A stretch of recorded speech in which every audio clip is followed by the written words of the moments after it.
Oi, gente, o vídeo de hoje é para Letícia, da Faculdade de Direito de Sorocaba, que pediu que eu falasse um pouco sobre a questão da redução do salário e da jornada em tempo de pandemia e como isso afeta os direitos de quem vive do trabalho. Um tema super interessante, Letícia, porque, na verdade, nós temos a Constituição Federal estabelecendo desde 88 um direito fundamental à irredutibilidade salarial. O termo utilizado no inciso do artigo 7º é exatamente esse.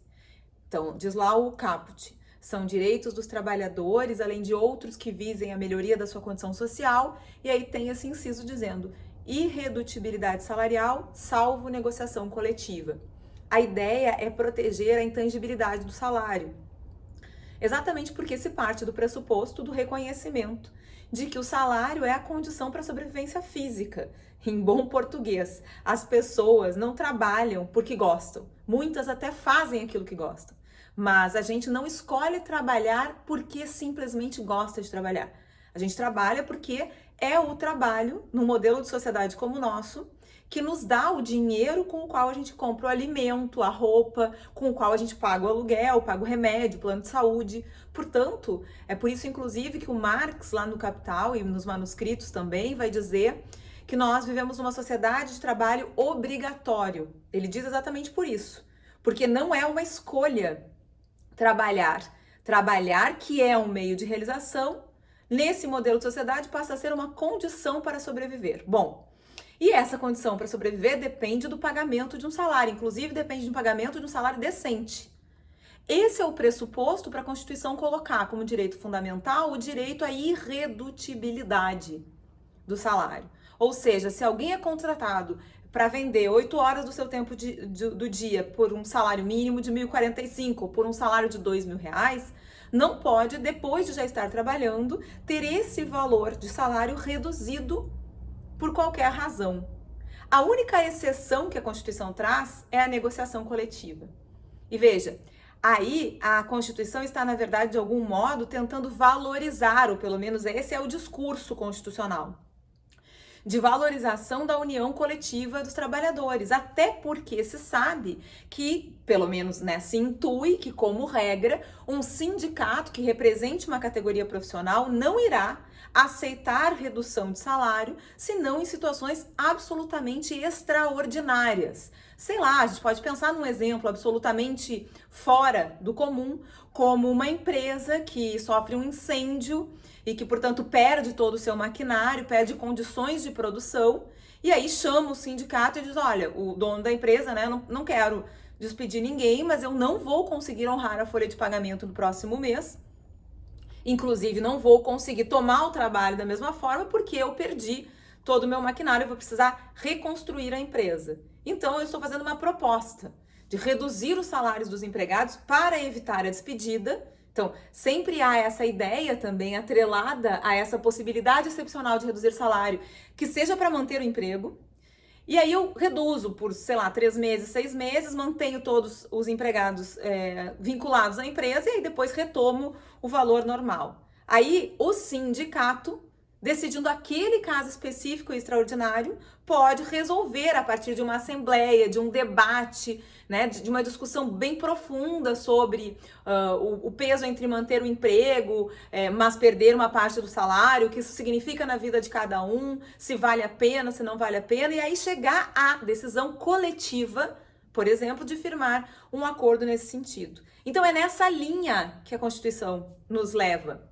E tá lá o texto da Constituição para conferir quem quiser. Bom, só que agora, em 2020, assim que começou a pandemia, ou que chegou ao Brasil a Covid-19, o governo editou várias medidas provisórias e todas elas sempre no sentido assim de reduzir direitos. A medida provisória 927, que acabou caducando, por exemplo, autorizava profissionais da saúde a trabalharem mais do que 12 horas por dia sem receber, apenas para compensar por folga no futuro, além de várias outras medidas. Bom, mas aí nós tivemos, acho que foi em abril, a medida provisória 936, que diz exatamente que é possível, por acordo individual e, portanto, sem a participação do sindicato, que o trabalhador, que não esqueçamos, no Brasil, não tem o reconhecimento do seu direito constitucional à garantia contra a despedida arbitrária, que está lá no inciso 1 do artigo 7º da Constituição. Isso não é reconhecido pela jurisprudência majoritária, que significa dizer que no Brasil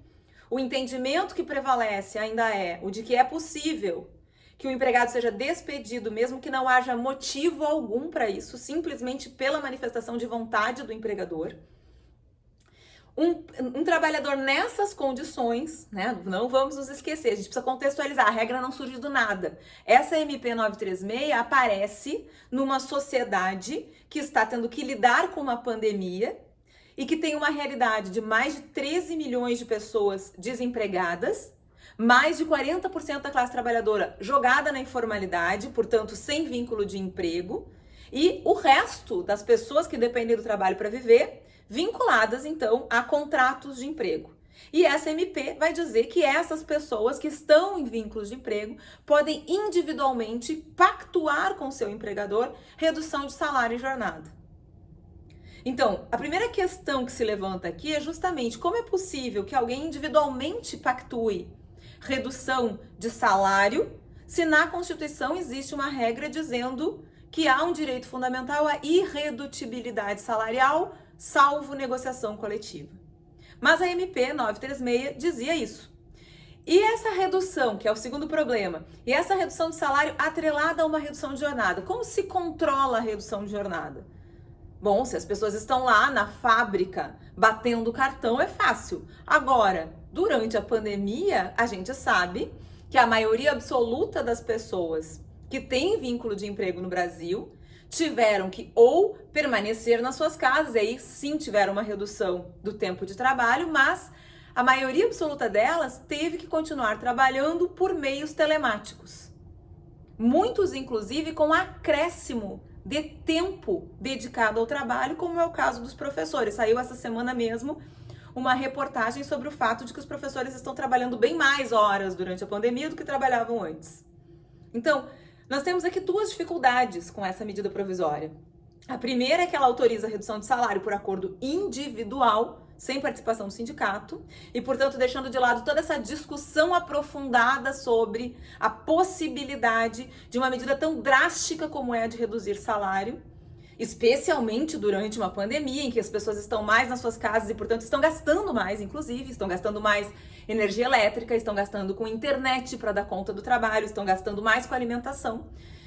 E passa isso para o âmbito individual e ainda por cima atrela a redução da jornada numa realidade em que a jornada não está sendo controlada, porque todo mundo que está trabalhando em teletrabalho hoje não está tendo seu horário de trabalho controlado. O que significa dizer que na prática se autorizou redução de jornada, redução de salário, mesmo sem redução de jornada. E isso é muito mais grave, porque isso mesmo da perspectiva contratual, que é uma perspectiva que a gente não pode considerar no direito do trabalho, no meu entender, porque nós não estamos diante de um contrato. Nós estamos diante de um vínculo, inclusive obrigatório. Mas sabemos que a teoria majoritária diz que é um contrato de trabalho. Mesmo sob a perspectiva contratual, reduzir salário sem reduzir jornada significa quebra do sinalagma, da correspondência entre aquilo que se entrega nesse contrato e aquilo que se recebe como contrapartida. Pois bem, além disso, aí nós temos o segundo passo. Essa medida provisória entra em vigor e logo em seguida o STF é instado a se manifestar sobre ela através da ADI 6363.